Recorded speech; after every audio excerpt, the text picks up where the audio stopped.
I'm Insomniac, and this is the James McCabe Fume Black.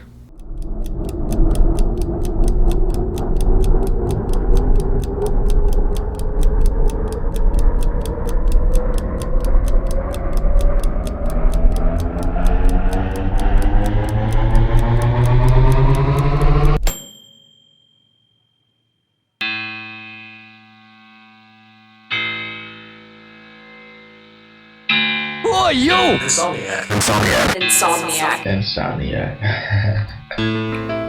Alright, well, as to nobody's surprise, I'd like to give a big shout out to Jim Berry for sending this in, because he seems to send in about 95% of the watches that I review on this channel. Thank you very much. Speaking of which, if you have any watches you'd like to see reviewed on Should I Time This, email me at shouldItimethis@gmail.com, and I will tell you where to send the watch. I'll review it, insure it, send it back. Simple as that.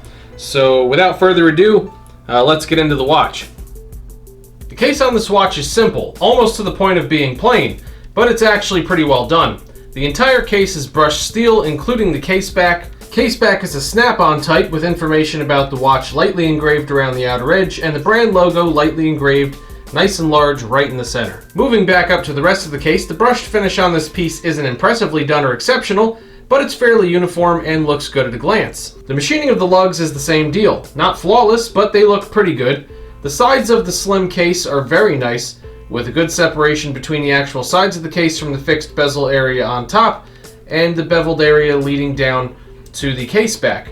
It actually makes the watch appear even thinner than it already is. Last we have the crown, which on this particular watch is proof of what I allude to in most of my other reviews when I complain about plain crowns, which is that even in a lower price segment, you can put a little effort in and attention to detail on the crown. The crown on this watch is very nice, it has good grip to it, and the face of the crown is radial brushed finish with the brand logo engraved right in the center. Overall, the case on this watch isn't going to win any awards, but it's simple and clean, and it does the job. Under the hardened mineral crystal, you have the dial, which on this watch is simple and elegant and almost very nice. What I mean by almost very nice is that at a glance, it's a nice dial. You have what the brand calls a smoky black dial, which is a super subtle black burst going from a slightly lighter shade of dark, like a dark smoky grayish color, outward to black. Around the outer edge of the dial, you have a printed minute track with small but legible printed numerals at the very outer edge of the dial for every 5-minute interval. The brand name is printed below the 12 o'clock position, and the claimed water resistance rating is printed above the 6 o'clock position. There's a date window at 3 o'clock with angled outer edges of the square window leading down to a white date disc with black numerals, which aesthetically is backwards.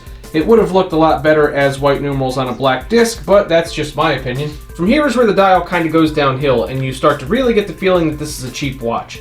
Everything I mentioned before this looks good and is done fairly well. But now let's move on to everything bronze colored or gold colored on this dial, starting with the indices. You have an applied 12 and 6. I actually like the font they used for the applied numerals here, but something was off about them and I couldn't figure it out for about a day after putting this watch on. It's the size of the 1 for the 12. If you look closely, it's bigger than the 2.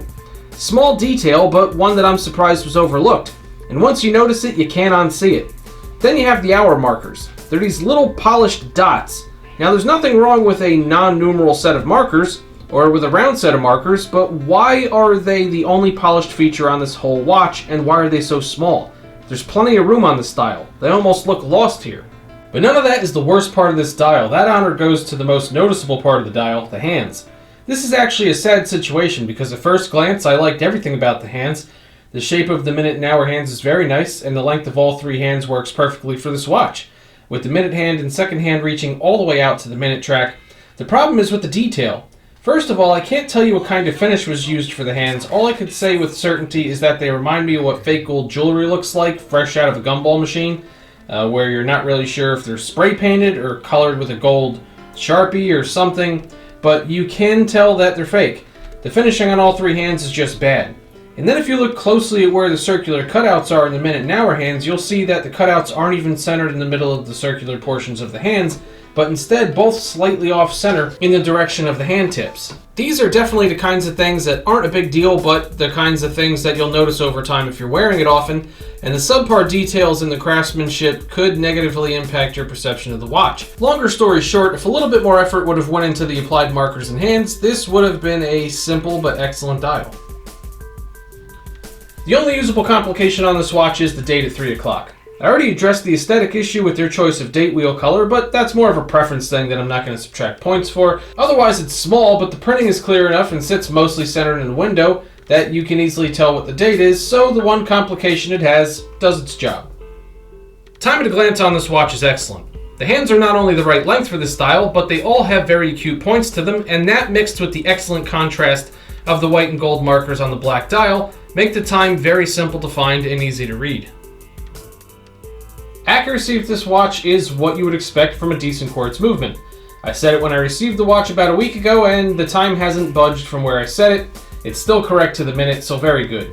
Where I have to subtract a couple points is regarding the look of this movement.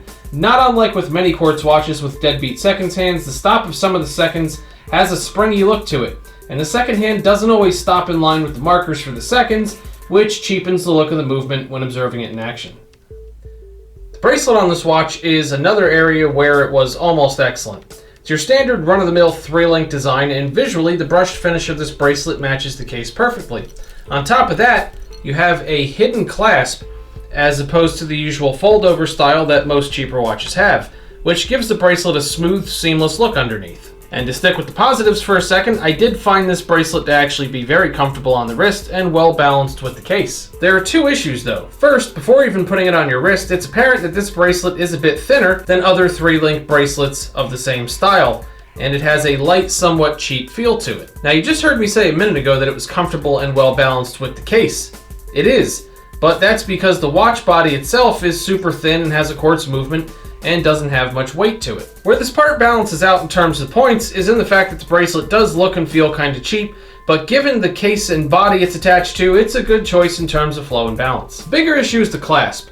I like the hidden clasp idea on 3-link bracelets, but if you take a look at other examples, such as on my Tissot Titanium that I reviewed on this channel, you'll notice that on the Tissot, tucked underneath there are two small buttons you push to release the locking mechanism and release the bracelet. If you look here, you'll see that there are no buttons. In fact, there's no release of any kind. So you push the bracelet against the clasp to lock it on both sides, and it creates a really steady, firm hold when on the wrist. But to take it off, you have to yank on it until it pops back out. Not only is that kind of amateur in terms of design, but it requires enough effort that I'm worried about the long-term sturdiness of the clasp on the bracelet itself.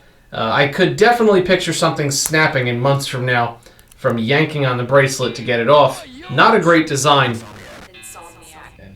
Last, we have value. This watch is listed on the James McCabe website for £200 or about $258 US. For that price, this watch would kind of be laughable, but as of the time of this review, I found it on one retailer's website for as low as $90. At $90, it's not necessarily a steal, but at that price, I can confidently say that if you're looking for a cheap, accurate, casual dress watch with simple but classic styling, and you aren't going to watch nerd out on all of the little finishing details, at $90, I'd say it's definitely worth at least looking at in comparison to other watches similar to this in the sub $100 price range. The only functional issue for me was the dumb clasp design. That is really something to get that off of there. But other bracelets can be purchased relatively cheap, and there is a plethora of straps out there that would probably look pretty good on this watch. All of those are cheap, so I mean, it's a cheap fix if you love the watch but you don't really want to stick with this dumb clasp design. You could change it for cheap. So overall, it's a pretty solid offering for under $100.